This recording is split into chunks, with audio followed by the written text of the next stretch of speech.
Hey guys, welcome to the Liberal Hive Mind, a channel solely focused on exposing the abundant hypocrisy of the left. It's the same thing over and over again, isn't it? The next trailblazer in the Democrat Party. It's always a new, independent, strong, diverse woman who's conquering the political landscape. Stacey Abrams was a complete deity for a while there, until they realized that actually Stacey Abrams hadn't really done much in Georgia to help them. There were other factors at play, and Stacey Abrams herself was clearly, at this point, proven unelectable. She went from deity to dumpster real quick. You just don't hear about her that much anymore. As the future president of the United States, yeah, what a surprise that this person wasn't exactly all she was hyped up to be. What we know is that the attack on diversity, equity, and inclusion, DEI, is an attack on democracy, it's an attack on education, it's an attack on how our economy works. A real mega brain genius. Then, of course, Letitia James was the next hero. Well, she didn't exactly accomplish what she set out to accomplish, and so she's slowly fading away into irrelevancy. But then there was the last play, the final play, the game-winning play. It wasn't Jack Smith and his January 6th case. It wasn't the documents case. It was my fake electors scheme case. Democrats thought that they could just keep saying that. Fake slate of electors. He faked a slate of electors. Oh, it's a fake slate of electors. Attempted overthrow of government. They thought they could just say that over and over again without actually defining what they mean by that or what the crime was. Democrats thought that was the case to rule them all. That's where they were going to get Trump, and it was all going to be on the back of historic, amazing leader, and probably future president of the United States, Fani Willis. But boy, has it all failed so spectacularly in front of our very eyes. Fani Willis went from Democrat superhero, I mean the most competent, the most qualified, the greatest prosecutor of all time, the greatest Democrat thought leader, the most eloquent, well-spoken, powerful, independent woman of all time. She was going to take Democrats to the promised land, and of course, what's the Democrat promised land? Well, it's Donald Trump being in jail and the country in complete and utter decline. They thought that she was going to rid the world of Trump, but it seems as though all she did was rid the world of Fani Willis. When I said her career was over, I wasn't kidding. Fani's career has been so utterly decimated that she just isn't even showing up anymore. Let me show you guys exactly what's going on. We got some stuff to get into, so let's roll the tape. All right, folks. So the question everyone's asking is, where's Fani? Where's little Fani? It's the new game. That's all the hype. It's no longer where's Waldo, it's where's Fani.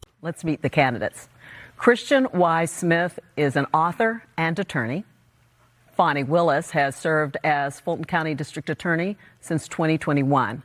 Ms. Willis declined to participate in the debate and is represented by an empty podium. Fani Willis was represented by an empty podium as she declined to participate in the Fulton County District's Attorney debate. Oh, how the mighty has fallen. You know what immediately comes to mind? I wonder what her geo-tracking cell phone data is going to tell us. I wonder where Fani Willis is if she isn't present at the debate. Well, she's probably at the taxpayer-funded Airbnb that's being used as a headquarters to prosecute Donald Trump. In other words, she's probably shacking it up with her lover boy, Nathan Wade. Or maybe Fani Willis took a little trip to Miami. Oh wait, she might actually have taken a trip to Miami, considering she was spotted there not too long ago and confronted by Laura Loomer. Hey, Fani. How come you haven't complied with the Judiciary Committee's request for your communications with the January 6th committee? Did Joe Biden promise you a position at the DOJ during his second administration? Are you going to be ordering Grey Goose tonight, paying in cash? Fani, why are you trying to persecute Donald Trump? As we close out Rob section at this time, let me thank our sponsors, Greater Miami Convention and Visitors Bureau, why are you weaponizing our justice system against President Trump, Fani? Miami-Dade County. Fani, why are you weaponizing our justice system against Donald Trump? A special shout out to Hip Rockstar, Social Exchange. Fani Willis is in full-on run mode. She's running away from the media. She seems to be running away from her position, not interested in defending the title, so to speak. She's the current district attorney, the top cop of Fulton County, and she's got many challengers vying for her seat, but she doesn't even seem interested in the process. I think at this point she's dejected, or maybe her Soros handlers, her DNC Biden White House handlers, have decided that she's no longer useful to them, and so she's to step down and be disregarded. Or maybe Fani Willis herself and Fani Willis's team decided that at this point, maybe they should just take the Joe Biden election campaign strategy of hiding her in the basement. Just don't show up, because clearly she's a complete disaster when out in public. We all remember those infamous moments from Fani Willis taking the stand during the public hearing and public testimony on the issue of her involvement with Mr. Nathan Wade. So the cash that you gave him, that could have been used to pay this tax lien off? You gonna tell me how to pay my bills? I'm gonna object. This is not relevant.